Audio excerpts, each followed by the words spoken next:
కేటీఆర్ మహిళలపై వ్యాఖ్యలకు నిరసనగా రాష్ట్ర వ్యాప్తంగా కాంగ్రెస్ పార్టీ నిరసనలకు పిలుపునిచ్చింది.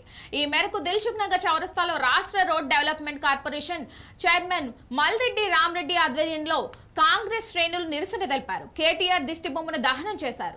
ఈ సందర్భంగా మల్రెడ్డి రామరెడ్డి మాట్లాడుతూ కేటీఆర్ మహిళల ఉచిత బస్సు ప్రయాణాన్ని జీర్ణించుకోలేకపోతున్నాడని విమర్శించారు.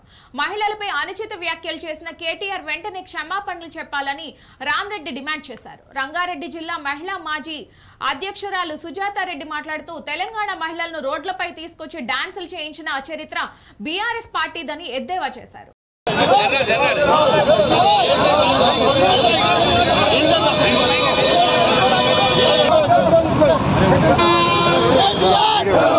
KTR!